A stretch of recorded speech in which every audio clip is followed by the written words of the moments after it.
Matapos mapili ni Kyrie bilang starter sa All-Star Game ay sinabi nga nito na bibigyan niya ng magandang show ang mga fans. Nagpasalamat din siya sa tiwala ng mga ito, pero actually 50% lang ang kinuha sa boto. Mostly ng bumoto din ay players at media, yung another 50%.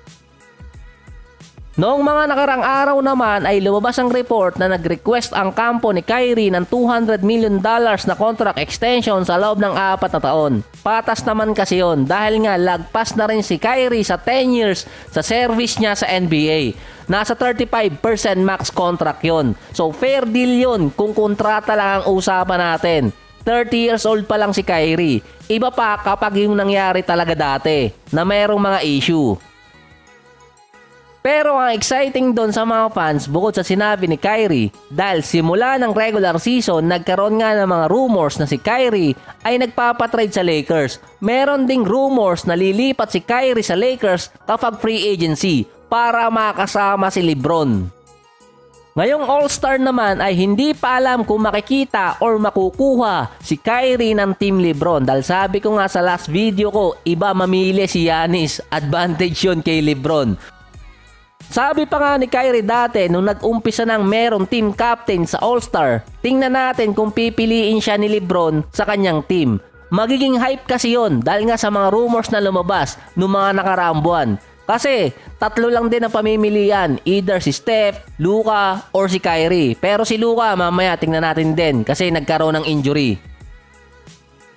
Kung mapipili kasi ni LeBron si Kyrie sa team naman niya, ito yung time na magkakaroon talaga ng show at lalong iinit na pwedeng lumipat si Kyrie sa Lakers dahil nga meron ding salary cap ang LA for next off-season. Pero di ko palang sigurado kung mamimit ng Lakers yung $200 million na gusto ng kampo ni Kyrie.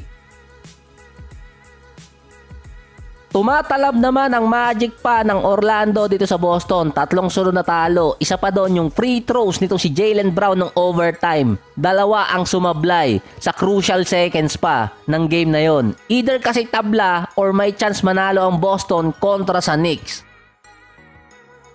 Nagsalita na rin kasi si Jason Tatum about doon sa 2 free throws na sumablay. Na alam niyang maipapasok pa rin ni Jaylen Brown yun kung magkakaroon ulit ng ganong sitwasyon. Yung pagkakatira pa kanina ni Brown medyo kapos ng konti talaga. Pero meron siyang 22 points, 9 rebounds, pero 1 out of 8 mula sa 3-point area. Mababa yung percentage talaga ni Brown sa game na yon. Si Tatum naman 35 points at 14 rebounds. Sa Knicks naman si Bronson meron 29 points, si Randle nasa 37 points. Ang sunod kasi makakalaban ng Celtics ay Lakers January 29. Iba na to sa lineup na nakatapat ng Celtics nung nakaraang buwan, nung December, kung saan nga ang Boston ay nanalo pa sa overtime.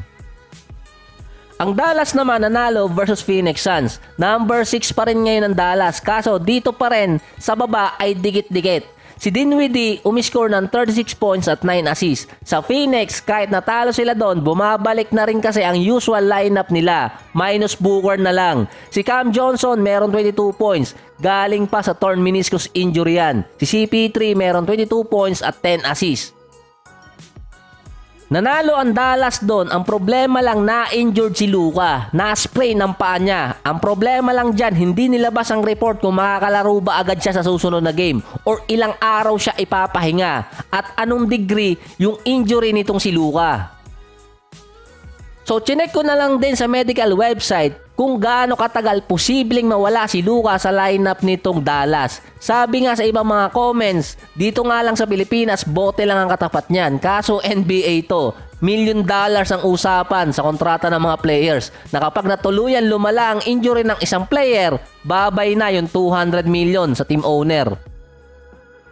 Sa ngayon, yan ang problema sa Dallas kung gaano katagal mawawala si Luka dahil nga base sa medical website, yung sprain sa paa ay at least 2 weeks ang recovery nun. Depende pa kung anong klaseng degree ng injury ang nakuha ni Luka.